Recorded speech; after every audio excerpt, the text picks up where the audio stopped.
Zion Williamson has been playing at an absurdly high level, but there is one thing he still needs to figure out, and it was holding him back in the loss to the Houston Rockets. I'll tell you what that is in today's episode of Locked On Pelicans. Let's go.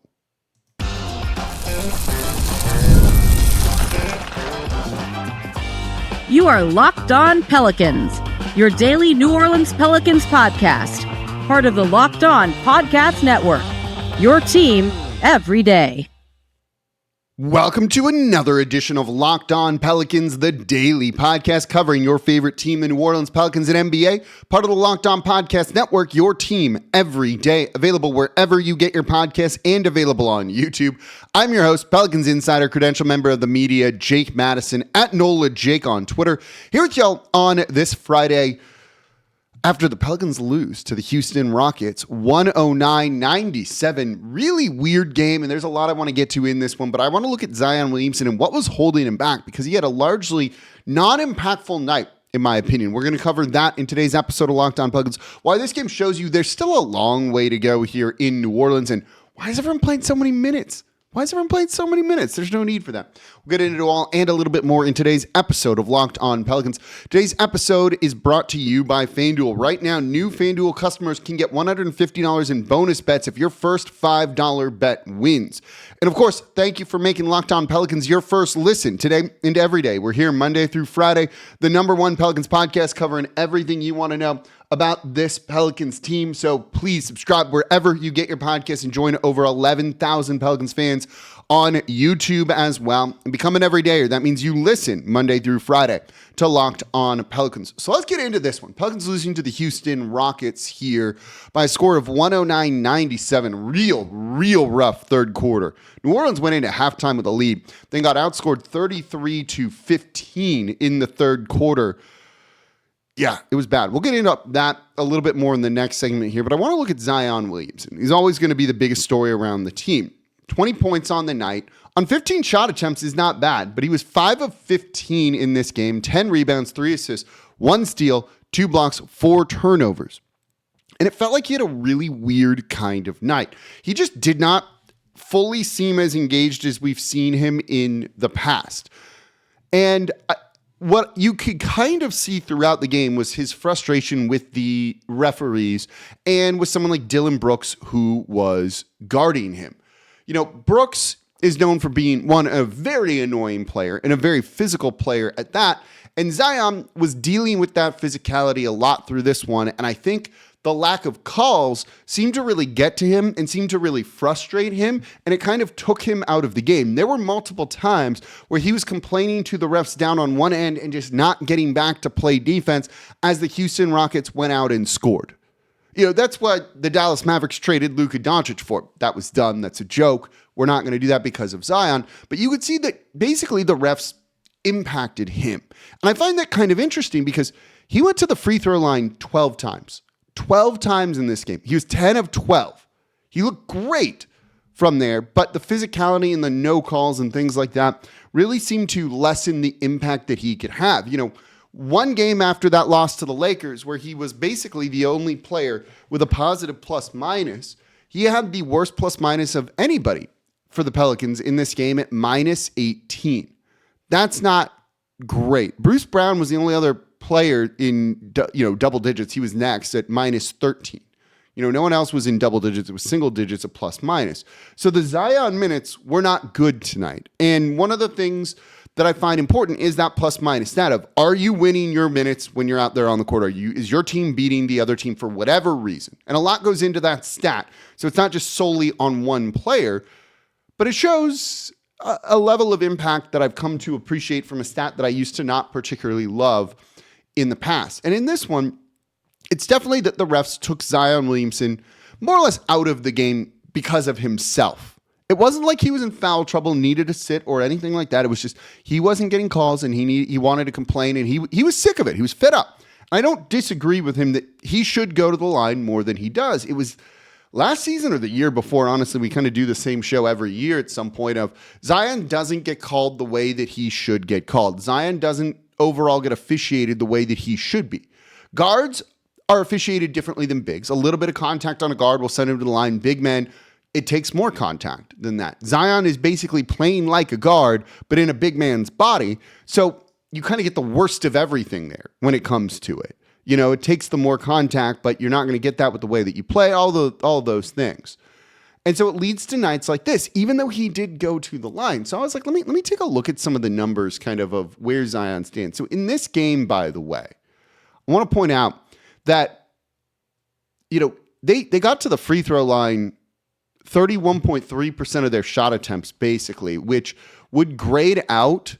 So that's how many free throws the team had per 100 field goal attempts. So 31.3. So it's about 30. So it is 31.3% basically is what they were getting in this game. They were going to the line an absolute ton. That would grade out the 94th percentile in the NBA per cleaning the glass.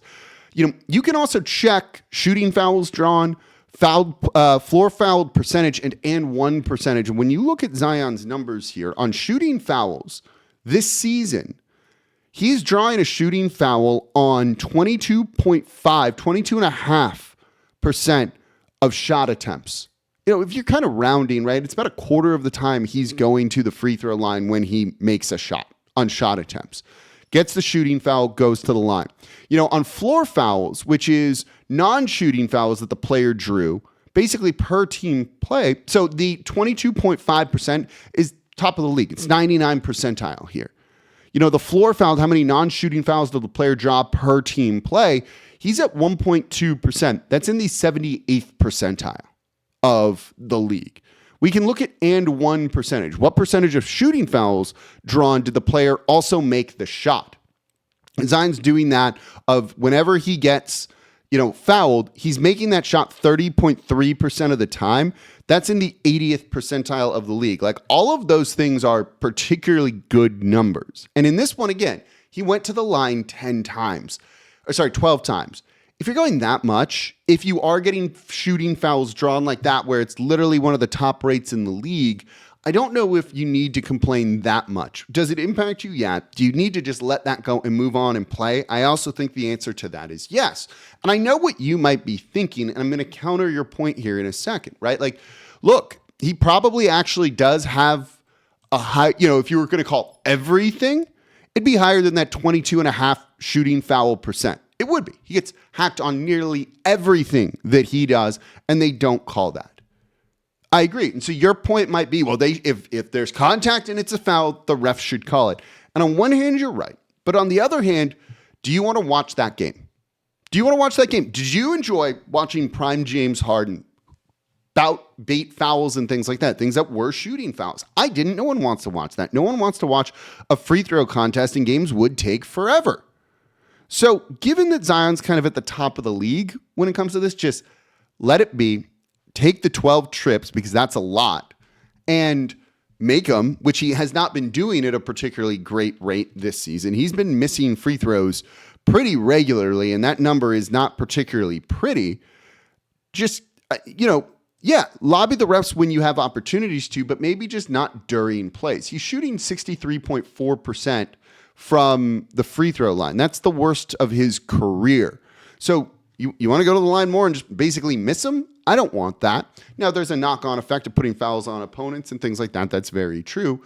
But look, he got to the line a lot. This team got fouled a ton. They went to the line versus the Houston Rockets 33 times. The Rockets went 18 times. Yeah, probably should have been more, but at the same point, just focus on getting back. Focus on not letting that take you out of the game where you're taking possessions off because you're so frustrated. This is something that I do think Zion needs to work on. He's playing by far, in my opinion, the best basketball of his career, but this is an area where there's room for improvement. Let me know what you think in the comments down below. Should he get more fouls? Do you want to see that? Yeah, but also, I don't know, I want to watch fun basketball too. Let me know if you agree or disagree in the comments down below. So coming up next, I want to look at why this game shows the team still has a long way to go. The defense was bad. And when you look at some of the other stats here, like how did they lose this game? And it's pretty obvious. And I'll explain what that is. That's coming up here next in today's episode of Locked On Pelicans. Today's episode of Locked On Pelicans is brought to you by Prize Picks. Basketball season is heating up, and there's no better way to get in on the action than with Prize Picks, the best place for daily fantasy sports. With Prize Picks, you pick more or less on at least 2 player projections for a shot to win up to 1,000 times your cash. And it's so easy to use, available in over 30 states, and lets you mix and match projections across different sports. So maybe you want to select Luka Doncic to go for more than 25 points and Jason Tatum for more than 8 rebounds. And when you win, your money hits your account in as little as 15 minutes. There's no waiting around whatsoever. And you can set your lineup in less than 60 seconds and stay engaged all game long. So download the app today and use code LOCKEDONNBA to get $50 instantly after you play your first $5 lineup. That's code LOCKEDONNBA for $50 instantly after you play your first $5 lineup. Prize Picks, run your game. And thank you for making Locked On Pelicans your first listen today and every day. We're here Monday through Friday, the #1 Pelicans podcast, covering everything you want to know about this Pelicans team. So please subscribe wherever you get your podcasts and join over 11,000 Pelicans fans on YouTube as well. Tell friends about the show. We're going to get a ton of draft coverage. I have a couple of draft experts lined up for y'all so that we can talk about the upcoming NBA draft and where the Pelicans are going to be. We'll talk a little bit about that in the third segment here. We ultimately want them to lose, right? But you don't want them to lose necessarily in the way that they are here, which was pretty rough at times, in my opinion. By the way, check out the free daily Locked On Pelicans newsletter. Of course, one stop for ultimate team and league coverage delivered right to your inbox. Sign up for free now at LockedOnDaily.com. That's LockedOnDaily.com, and start your day with the all-new free Locked On Pelicans newsletter. So, this game, Pelicans losing 109-97, shows that this team still has a ways to go. A lot of people, and we did the show on this earlier in the week, were concerned about the Pelicans maybe winning some games by accident and things like that, down the stretch, because they need to prioritize. It's probably going to be like the 4th pick. I don't think they're going to get the top 3 worst records in the league. I think 4 is a realistic number for them, and that's kind of where they need to stay. And, as they were playing and winning, they were kind of messing up a little bit and losing some ground on a team like, say, the Utah Jazz. There we go. I'm trying to think of who it is here. Washington, Charlotte, Utah are going to be real, real bad. New Orleans at 17 wins. That's 2 more than the Utah Jazz have. Toronto's at 20. 4 is where they need to be. Brandon Ingram's not going to play for Toronto again. So with that kind of little winning streak they had, you could see they were going to come back down to earth when they played better teams. The Lakers loss being a very good example of that. And then this one. And while I think Houston has fallen a good bit, they're still a good, talented team. And they kind of took it to New Orleans in the second half of this game. And that just shows that this team still has a long ways to go and a lot more to figure out than maybe we would like. It looks like they've learned you can build around Zion. We'll talk more about Trey in the next segment. We believe in Trey Murphy III here, but it's other things, right? The defense in this game was atrocious. The Pelicans won second chance points. They limited fast break opportunities for the Houston Rockets. They weren't outshot from 3 like they were against the Los Angeles Lakers, where they lost the 3-point battle by 30 points. This was a game where just straight up, the bigs were not particularly great, and the defense was just atrocious, is maybe the best way to put it. Kelly Olynyk had 8 points, 4 boards. Okay, sure. Karl Makovich had 6 points, 6 rebounds. That's fine.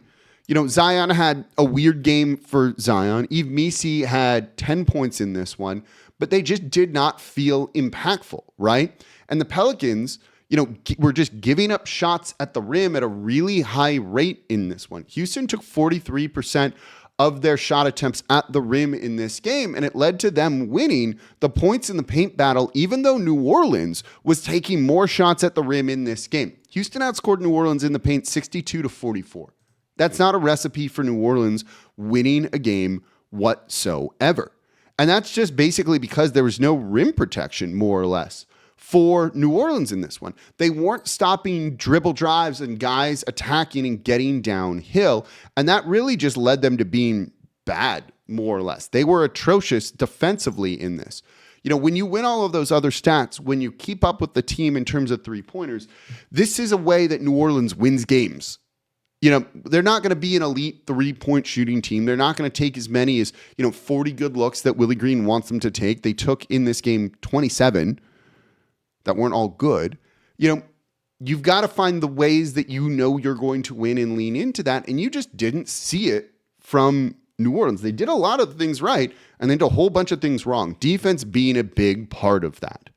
They need to get better on that side of the ball. I understand that losing just takes a toll and it, kind of just gets to you and you decide like, hey, it's a lost season. We're not going to try that hard. Sure. But a lot of these guys, probably as we talked about in yesterday's show, won't be on the team next year, and you need to be playing for your future in the NBA. And it feels like some guys, and I'm not picking names out or anything like that, just aren't playing as well as they should be, at least defensively. And that's disappointing. You can lose this game. You can lose it by 2. Per FanDuel, the spread was 4.5. Like, it should have been closer to that number versus a 12-point loss. And New Orleans was up 10 in the first half in this one. So the defense was just rough. But they lost the third quarter 33-15. When Zion was out of the game, this team just looked lost. Even at times when Zion was in there, they looked lost offensively. We know they can get out and run and play in transition, and that's what they want to do. But when your defense isn't getting stops, you're not going to get to do that. So you're going to need to play in the half court. New Orleans, in this game, could not score in the half court basically at all, in my opinion.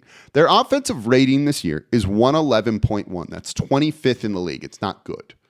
Their offensive rating in the half court this season, in this game, was 76.7. Think about that for a minute. 111.1 to 76.7. That's atrocious. By comparison, the Houston Rockets half-court offense had an offensive rating of 106. You're getting outscored essentially by 30 in the half court here because of your bad offense. And because you weren't getting stops and running, you were running the majority of your plays in the half court. 75.4% of all New Orleans possessions were half court type of offense.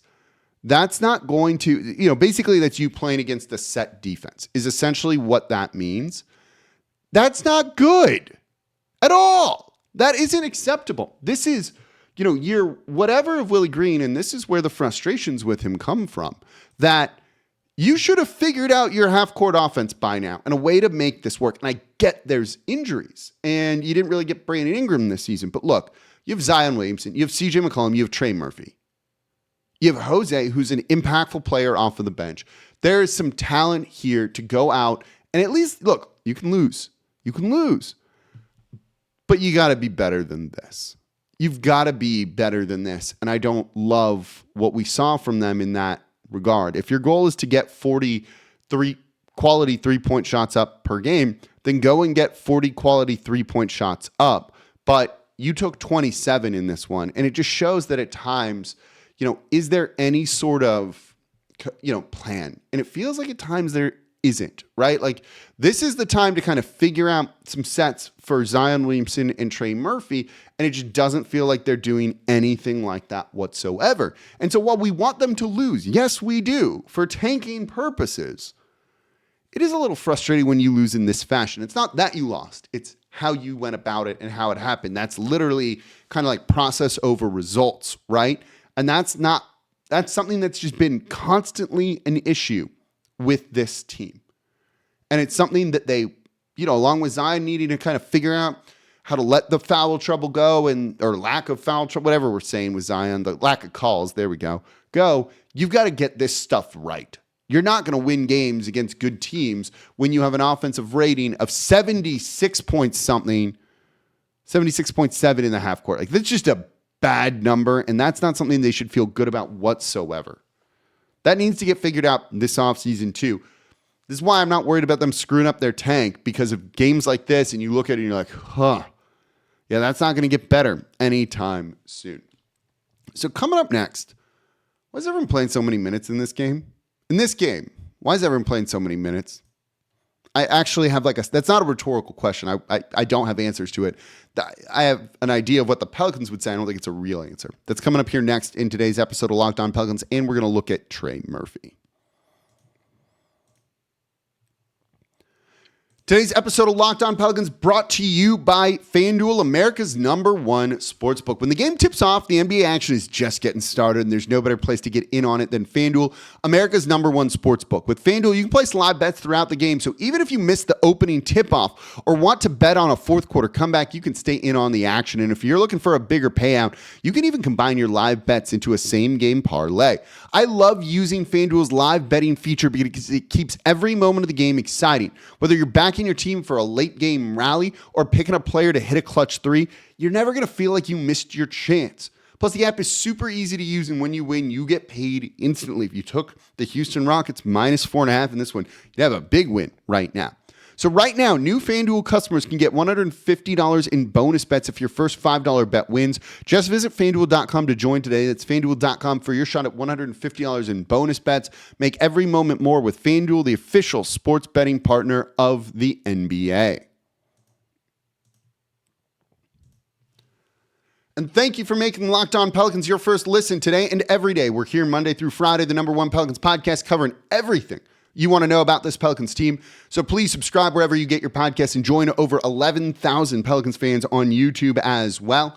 And become an everydayer. That means you listen Monday through Friday to Locked On Pelicans. Shout out to everyone who said hi to me at the arena today. This was a lot of fun. Just being back in there after the whole Mardi Gras break and everything here. And don't forget, make Locked On Saints your second listen today. Ross Jackson breaking down everything black and gold post-draft, looking at Derek Carr, restructuring, clearing some salary cap space. They're going to spend some money.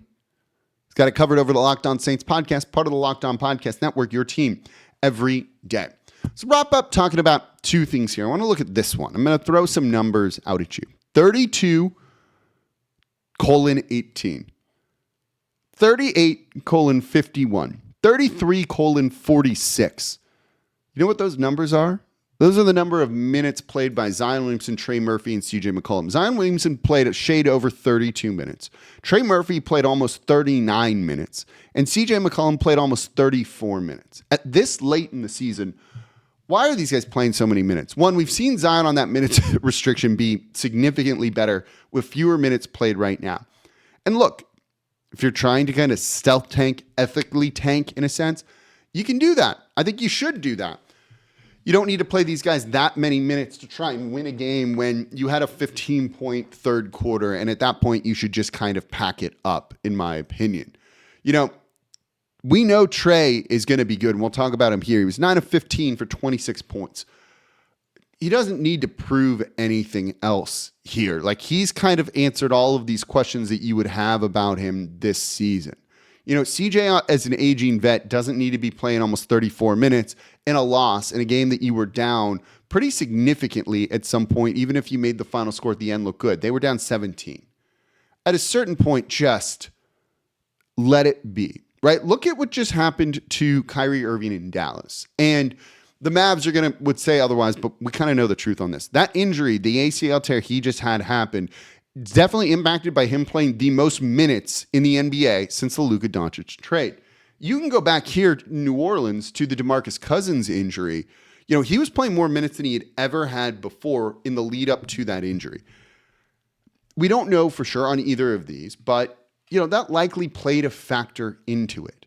In a lost season, do you need to risk injury like this to Trey Murphy, to Zion, to CJ, when you frankly just want to lose games in the first place?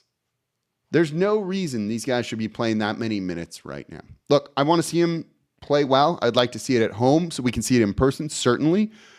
But there's just no need to risk that when this season is not about this season anymore. It's about next season.